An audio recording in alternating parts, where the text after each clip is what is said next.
How does a father who once tucked his daughters into bed and promised forever on his wedding day end up calling their very existence both his greatest joy and his biggest mistake? Was that confession a moment of real regret or just another layer of manipulation? Behind prison walls, Chris Watts has revealed words that are as shocking as the crime itself. The question is, do those words reveal the truth or just another story from the man who destroyed his own family? Welcome to Secret Crime HQ, your ultimate destination for gripping true crime stories.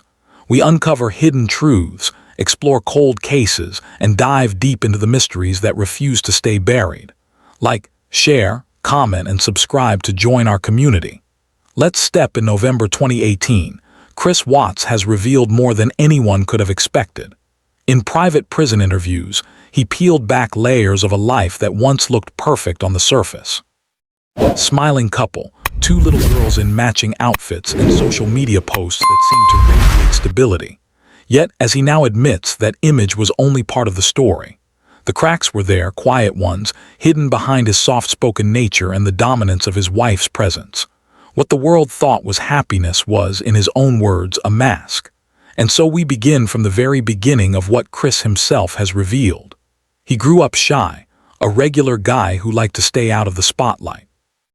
Friends from high school remembered him as someone who didn't chase attention, who preferred being unnoticed, even describing himself as the type who flew under the radar. That tendency to avoid confrontation and drift through life shaped everything that came after, setting the stage for a story where silence proved just as destructive as rage. He would later admit that he never wanted cameras on him, never wanted his face or voice projected across the country.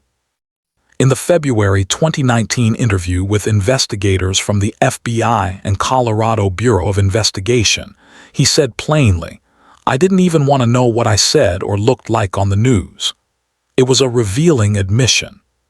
Because the same man who hated being watched soon found himself at the center of America's glare. When his wife and daughters were reported missing, the entire nation turned its eyes toward him. Local cameras captured his porch interviews, and those images quickly spread worldwide. For a man who preferred the back row, the spotlight was blinding. He even told investigators that when he walked into the interrogation room, "I knew I wasn't walking out." That confession about his state of mind shows the shift. The reserved man who avoided the lens could no longer escape it. The suspense that lingers is this: how does someone so resistant to attention end up not only in front of it but consumed by it? Before that glare swallowed him, his life was shaped by a courtship that didn't look obvious at first. When he met Shannon, she was direct about her doubts, once telling him he wasn't her type. Still, he pursued her with persistence. Chris did not win her over with charm or wit, but through small acts of service that became his love language. He organized her bottles of medication when lupus made her life complicated. He drove her to medical appointments, including a colonoscopy, barely 3 months after they began dating. Those gestures made Shannon feel he was dependable, even calling him a keeper. Yet, Chris would later confess that he always felt nervous around her, as though her presence filled the room. He once said, "There was only so much oxygen in the room when Shannon was around," a line that carried both awe and suffocation. The foundation of their marriage was built on her energy and his passivity, a dynamic that worked until he found someone else who offered him something different. By the summer of 2018, his private admissions show the shift clearly. Around Nicole Kessinger, he claimed he felt like he could be himself. He told investigators that she encouraged him to speak freely, that he wasn't just the quiet one in the background. He even admitted that with her, he felt more in control than he ever had at home. But he also described something more troubling, something he called a blinder. "Every time I was with Kessinger," he said, "there was a blinder in my face." That phrase captures both the thrill and the narrowing of his world. He wasn't seeing consequences. He wasn't thinking beyond the moment. Instead, he let the affair become its own reality, separate from the family waiting for him at home. Was that blinder just an excuse for choices he had already made? Or was it the truth about a man who lived by avoiding the hard parts of life until they caught up with him? What makes this even more unsettling is how the affair intersected with the public face of the marriage. Shannon thrived in a world of visibility. Through her work with Thrive, she embraced live videos, product promotions, and a business model that required being seen. Chris, on the other hand, admitted to investigators that he hated being in those videos. He stumbled over his words, said he wasn't a salesman, and found the whole process uncomfortable. The contrast between Shannon's confidence and his discomfort grew sharper as their lives became more public. That imbalance created an invisible tension. One spouse building a brand through exposure, the other shrinking from it. Psychologists would call it parasocial pressure, the weight of projecting happiness not just to friends and family, but to thousands of strangers online. For Chris, it was draining. For Shannon, it was opportunity. And together, it became one more crack in a marriage that already carried too many fault lines. The question that now looms is this: what happens when a man who hides from attention is pulled into a life where every moment is documented and every silence becomes suspicious? By June 2018, the double life wasn't theory. It had a calendar. After a trip to San Diego with Shannon from June 22nd to June 26th, he met Nickel at a park in Thornon and the outing stacked up. A movie night that turned into 2 hours of walking when the show sold out, a Shelby car museum visit, drag races at Bandamere, even a long-wanted camping trip to the sand dunes. He says he felt more in control around her, and that with Nickel he could be himself, a version of him that didn't need to rehearse what to say. And while Shannon and the girls were in North Carolina in July, he stayed at Nichel's place most nights away from the house, and the reminders on his phone of the life he was supposed to be living. That distance wasn't accidental. He admits being away from home made it easier not to think about being a husband and a father. Before we go on, we want to use this moment to thank you for standing with us and keeping these stories alive. This channel grows because of you. By joining our YouTube membership, you'll unlock exclusive perks, gain access to premium content, and directly support the creation of powerful stories like this one. Your support helps us continue bringing you the truth, no matter how hard it is to tell. Also, we invite you to kindly let us know in the comments where are you watching from. It gladdens us to know we are building a global community. Chris also puts a name to the tunnel he was in. Every time I was with Kessinger, he told investigators there was a blinder in my face. He says he wished he had met her and kept it strictly at work, but he didn't. He kept going back, telling himself he felt seen, telling himself he had room to breathe. The language he uses for those weeks is blunt. It feels like a roller coaster ride that I just kept punching a ticket on and never could get off. He describes opening his phone and seeing pictures of his daughters and questioning what he was doing, then setting the phone down and heading out. Anyway, the affair didn't just offer attention. It shrank the horizon so that only the next hour mattered. And he admits that being away from home helped him ignore the rest. The problem with a tunnel is simple. By the time you realize how far in you are, the exit is behind you. He also confesses to choices that raise the stakes. When he took Nickel to dinner, he used his own credit card. He says he didn't have another Anadarko gift card left, and he wasn't going to ask her to pay. At the same time, the fight inside his extended family hardened his isolation. He recounts the allergy incident in North Carolina, what he calls Nutgate, a blow-up over Celeste's nut sensitivity that turned into a serious argument between Shannon and his parents. He says his mother didn't believe the allergy was serious, that Shannon thought his mother had put nuts near Celeste, and that a few days after July 17, Celeste's birthday went forward without his parents. He didn't speak to them until August 6th. They confronted him about the constant texting they saw at the house and asked if there was someone else. In his words, his dad was my hero, and losing contact for roughly 3 weeks meant that the one voice he trusted most wasn't there while he was making the worst decisions of his life. Cut off from home base and sleeping almost nightly at Nichel's, he let that new life feel permanent. Because for a while there were no consequences inside it. He now points to the off-ramps he ignored. Jeremy Lindstrom invited him to a Broncos game on Saturday, August 11th, and he turned it down. Today, he says if he had gone, being away from Nickel for that one night might have caused a light switch to go off in his head. He tells investigators that if he'd said yes to that game, he might have ended up on a different trajectory, a line that says he knew even then that small choices decide bigger ones. In that same stretch, he deleted Facebook on August 8th after Nickel told her friends about him, and he was routing messages through secret apps while telling himself he still had time to figure things out. He could see the exits, he just didn't take them, which leaves the question that haunts this chapter and pushes us forward. If he knew the turn he needed to make, why keep the wheel straight? The house was quiet when Shannon came home after midnight on Monday, August 13th, 2018. And he later told investigators that they were intimate around 2:30 a.m., but that it felt strange, like a test he was failing even as it happened. A few hours later, he places it around 4:30. He says he shook her awake and started the conversation he'd rehearsed in his head for days. They weren't compatible. The Aspen trip should be canceled, and the marriage wasn't working. When she pushed back, he told her the words that ripped the floor out from under them both. I didn't love her anymore. That is his account of how the morning began, a sequence he delivers calmly in the February 2019 Wisconsin interview, as if listing the items he had finally decided to say out loud. He frames it as a hard truth he believed had to be spoken, even while knowing there was no kind way to speak it. What happens next? He insists arrived like a flood he could not hold back. He describes climbing on top of her as she told him to get off. And he asks himself, even in the retelling, whether he knew what he was about to do before he crossed that line. In his phrasing to investigators, I feel like in the back of my head that was going to happen. I just wished I could have let go. He adds that time seemed to stand still, and at one point says, I felt like someone else had control over me that day.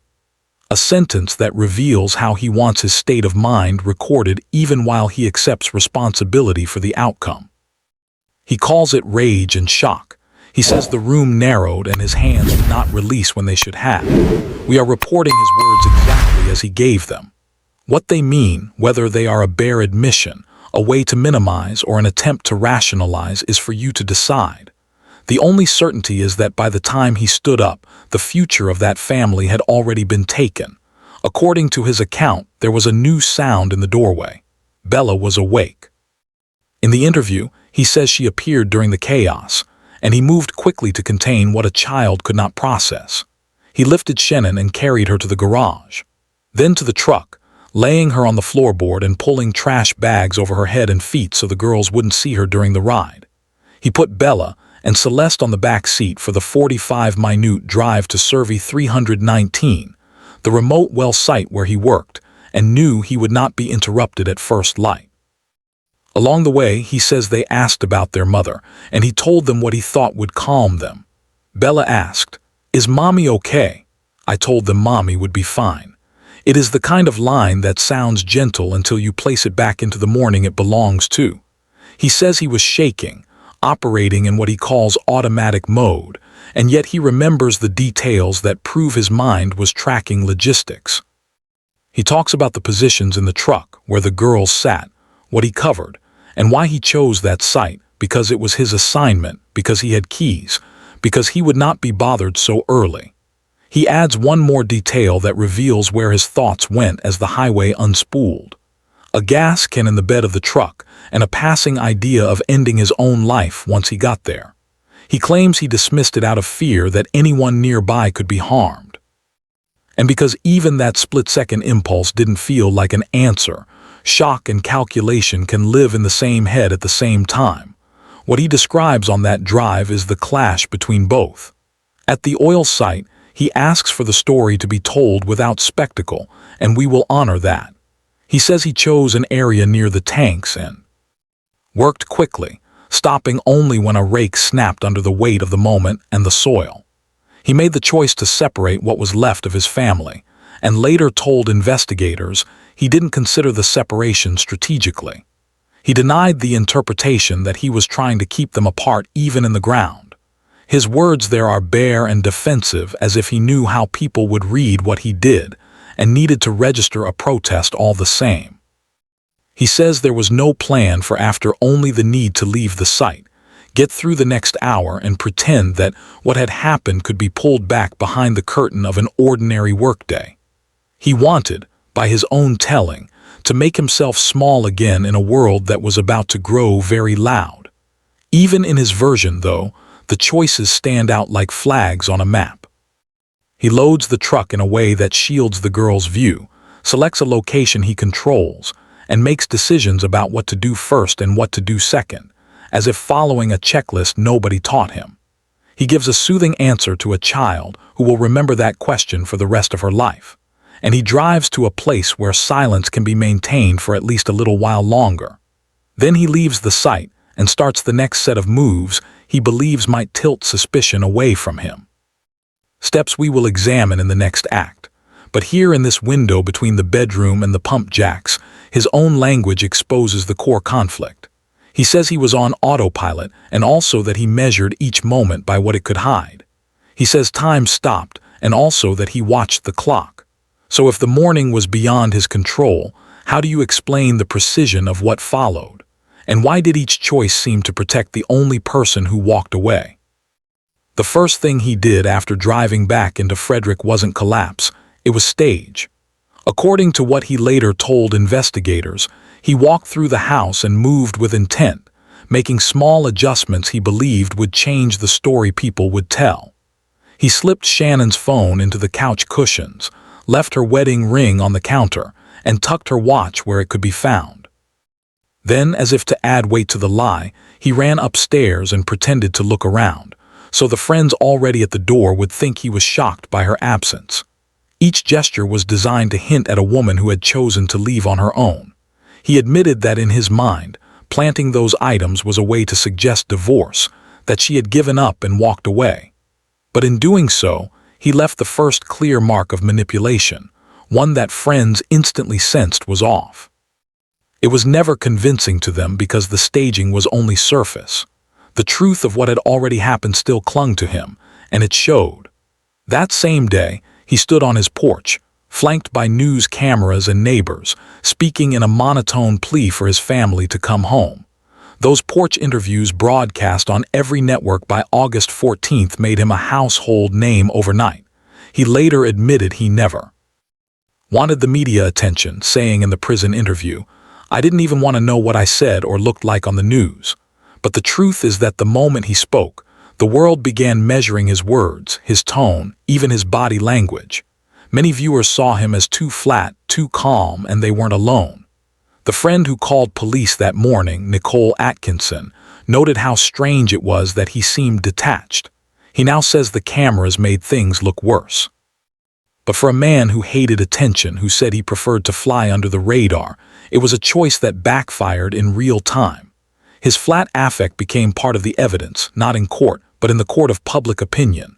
What he didn't count on was the neighbor's doorbell camera. That footage showed him backing his truck into the driveway before dawn, a move neighbors insisted was unusual. When law enforcement saw the video and heard his explanations, suspicion hardened. That camera, combined with the testimony of friends who said Shannon would never leave without her phone, was enough to make his performance collapse under its own weight. He wanted to look like a worried husband. Instead, he looked like the only man who had answers. 3 days after the disappearance, he agreed to sit for a polygraph test at the Frederick Police Department. He would later say that when he walked into that room, "Walking in there, I knew I wasn't walking out." The test was administered by Tammy Lee of the CBI, and his answers failed almost immediately. In his own words, the experience broke him down. It's like you just break down somebody's brain to mush to jello. You have a plan and you executed it. He claims he thought he could still hold the story together, but the machine and the investigators were pressing at every crack. His voice wavered, his explanations stumbled, and the questions only grew sharper. By the end, the man who had said he hated the spotlight was trapped under its brightest lamp, every hesitation magnified. That was the moment the false narrative entered the room. Investigators suggested that Shannon might have hurt the girls, and in his exhaustion, he latched on to it. "I never thought about that story after it was mentioned. "I just went with it," he confessed in 2019. The words sting because they show how quickly he was willing to shift blame onto Shannon, a woman who could no longer speak for herself. He claims it was fatigue, that his mind was fogged, and he reached for what was offered. But for her family, it was salt poured into an open wound. The accusation forced them to hear her name tied to a crime she did not commit. For viewers now, it shows a pattern. He avoided direct conflict, avoided taking ownership, and in the most high-stakes moment of his life, he defaulted to the same passive instinct, going with it, which raises a question that lingers beyond that room. If he admits he just went with it, then how do we measure the reliability of anything he has confessed since? In the months that followed, prosecutors prepared for trial, but Chris himself was moving in a different direction. In the Wisconsin interview, he explained why he pleaded guilty in November 2018, just 3 months after the murders. "I didn't want anybody else to go through this for 2 or 4 years. I'd plead guilty to end it all." He said he didn't want Shannon's parents, Frank and Sandy Ruchek, to sit through years of evidence and testimony that would reopen their grief. He also admitted he didn't want his attorneys arguing for a story that wasn't true. He could see where the case was going. More pain, more exposure, and for the first time he took a step that cut it short. Whether that was remorse, resignation, or calculation is something audiences still debate, but the result was clear. A guilty plea on 9 counts, including first-degree murder, tampering with a body, and unlawful termination of a pregnancy. On November 19, 2018, Judge Marcelo Kopkow sentenced him to 5 lifetimes without parole, plus additional decades for the other charges. Shannon's parents asked the court not to impose the death penalty, saying the decision belonged to God. In court, Chris said nothing, offering no statement as he was led away. In Wisconsin months later, he reflected on that moment, telling investigators he sometimes felt like he should have died, but also admitting he feared he wouldn't last a week in a Colorado prison. "God moved me for a reason," he said of his transfer to Dodge Correctional, where he remains. His words capture a man caught between fear of earthly punishment and a search for meaning in confinement. He speaks of God's hand, of new routines, of time that stretches endlessly. But beneath it all, there is the same thread that has followed him from the beginning, an instinct to retreat, to let others interpret his story while he just goes with it. The cover story was supposed to hold. The porch interviews were supposed to quiet suspicion. The polygraph was supposed to prove his innocence. Each step failed because the truth was already in motion, too large to contain. And so the courtroom became the only place left for closure. But the story doesn't end at the gavel, because what he has said since, his confessions from a Wisconsin prison cell, force us to ask something more complicated. If a man admits he staged, lied, and blamed, and then pleads guilty to spare others, how do we know when he has finally stopped going with it? That question carries us into the next act, where the focus shifts from the courtroom back to the prison walls, and to the unsettling contradictions in the story Chris Watts still tells. He has said it more than once, and each time the words carry the same weight. "Being a dad was the best part of my life, and I took it all away." For a man now serving 5 life sentences, it is the line that cuts deepest because it acknowledges the very role he stole from himself. In the Wisconsin interview, he described fatherhood as the part of his identity that mattered most, and then in the same breath admitted it was also the part he destroyed. Inside his cell, he tries to recreate a shadow of what he once had. He keeps photos of Shannon, Bella, and Celeste, and he reads to them every night. He told investigators he picks up a children's book or a passage of scripture and imagines their voices as he speaks the words aloud, a private ritual meant to bridge the distance between memory and guilt. But that act repeated night after night raises questions for anyone listening. Is it evidence of remorse, or is it an attempt to soothe himself with routines he can control while ignoring the irreversible harm that led him there? His description of prison life blends regret with detail. He said that after lights out, he would pull the pictures close, open the book, and whisper to the girls as if they were still sitting on his lap.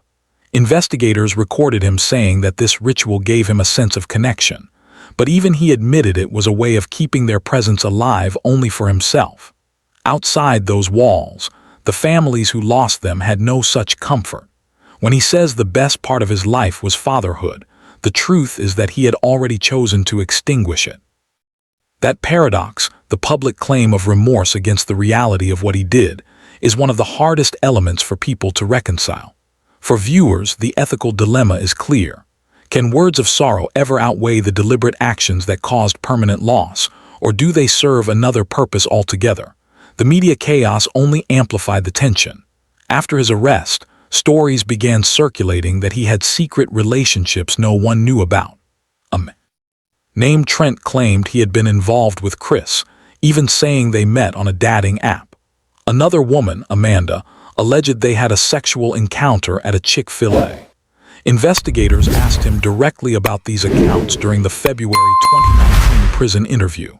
He flatly denied them all. He said none of it was true, that people were inventing stories to attach themselves to the case because of the media spotlight. It was strange, he told investigators, describing how strangers came forward with tales of dating him, sleeping with him, or crossing paths with him at parties. He insisted those stories had no basis in reality, and law enforcement later confirmed that none of those side claims were substantiated. Still, their spread shows how chaotic the atmosphere had become, where rumor and fact blended in the public eye. For him, it added another layer of noise to a life already defined by lies. Prison, another unexpected development arrived. Letters, hundreds of them. He told investigators he received mail from people across the country, some angry, others curious, and some shockingly offering sympathy. Among those, he said, were requests for spiritual advice. He described opening letters from strangers who asked him how to pray, how to forgive, how to find meaning in hardship.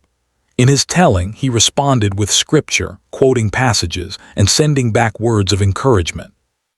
This shift from convicted murderer to a man writing about faith created its own form of controversy. Was it genuine repentance, or was it image repair, an attempt to reshape his identity behind bars? He himself said he believed God moved me for a reason, referring to his transfer to Wisconsin, where he felt safer.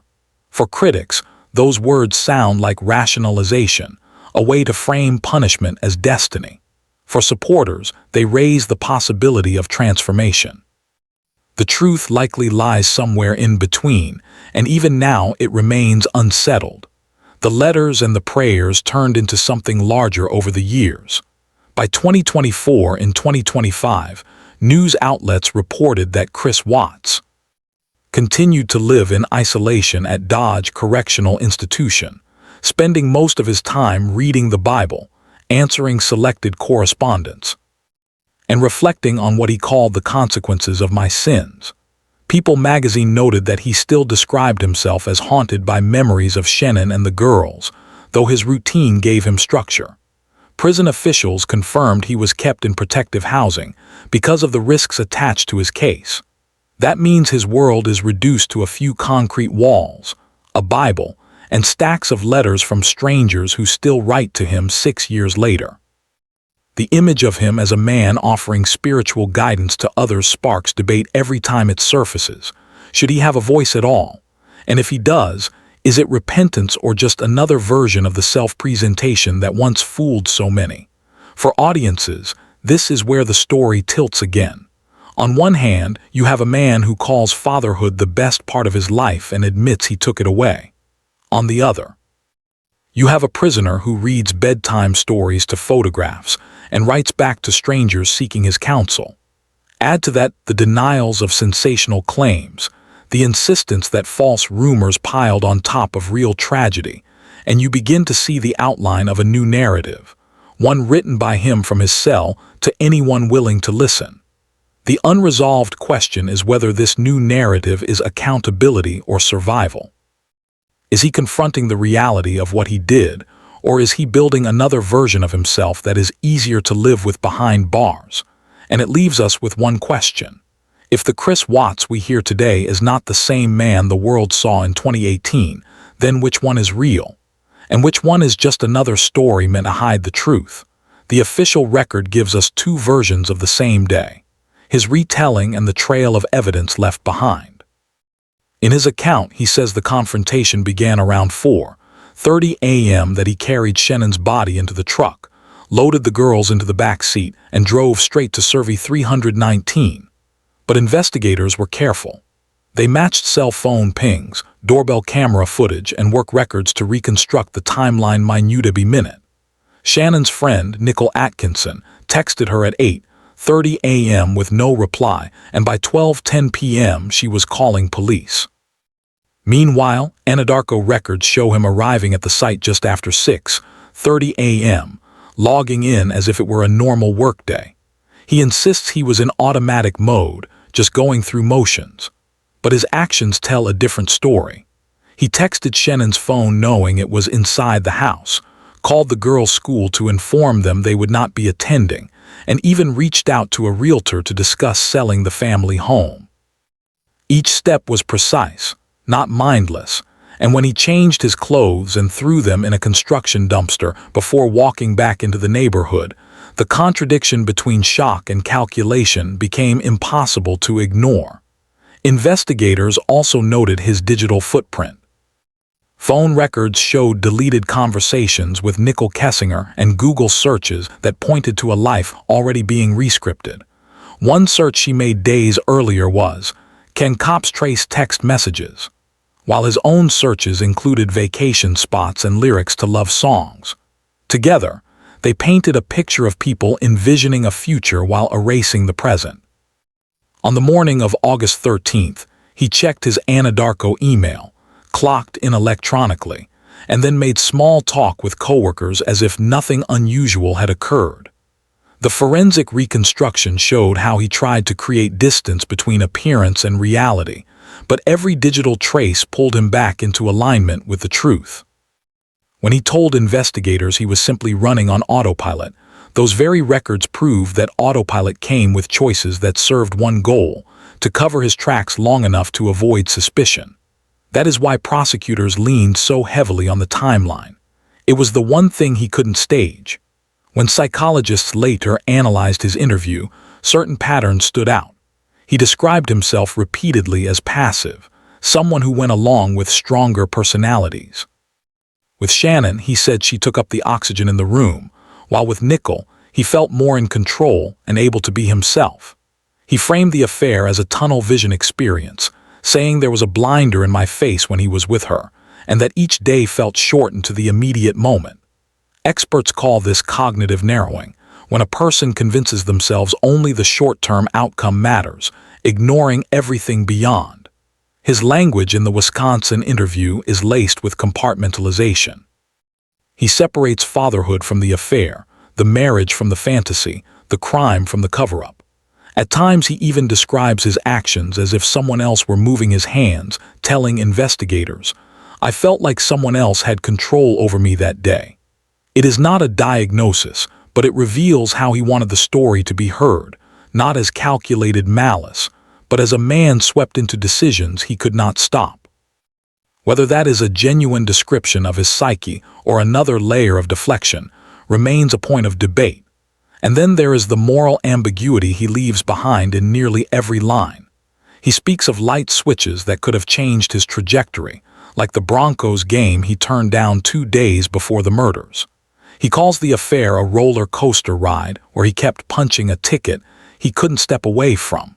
He says someone else had control when time seemed to stop in that bedroom. But then in the same interview, he declares he pleaded guilty to end it for everyone, framing it as a conscious choice to spare Shannon's family the agony of years in court. Side by side, the contradictions are stark. He claims helplessness when describing the killings, but control and responsibility when describing his guilty plea. He portrays himself as passive in life, yet deliberate in avoiding a trial. These are not small inconsistencies. They cut to the heart of how his words should be read. Is he acknowledging truth or is he curating his image even now? This tension is what makes his case so unsettling. The facts are settled, the conviction, the sentences, the timeline investigators proved in court. But his own narrative keeps shifting between confession and justification.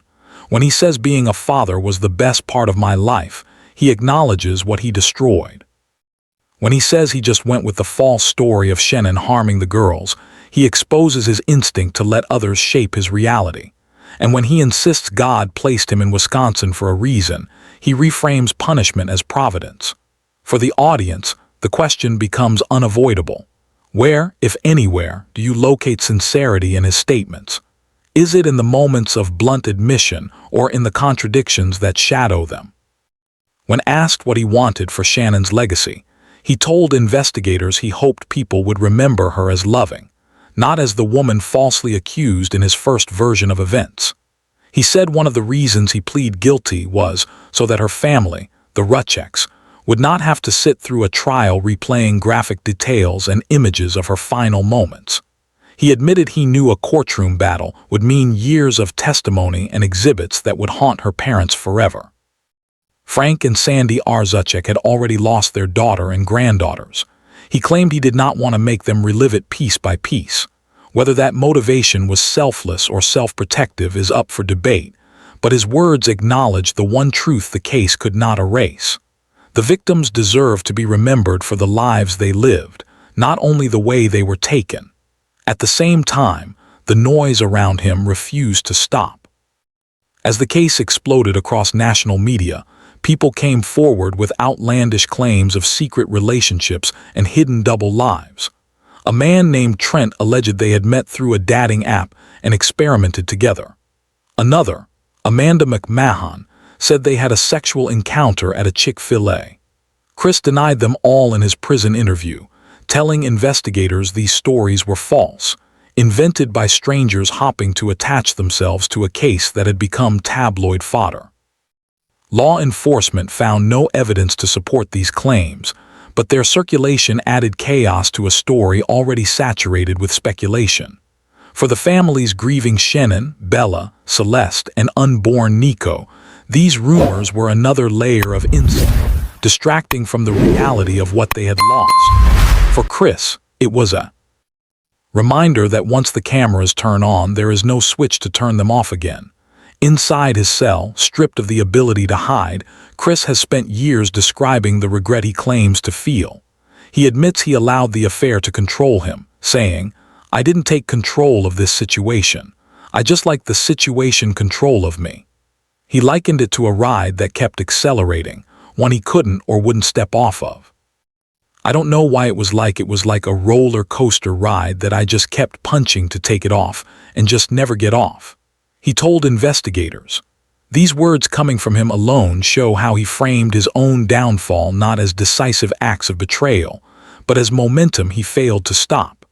To many that sounds less like accountability and more like an attempt to soften the story, but it is part of the record. He also revisits the morning of August 13th, 2018 with a phrase that reveals both his guilt and his wish to erase it.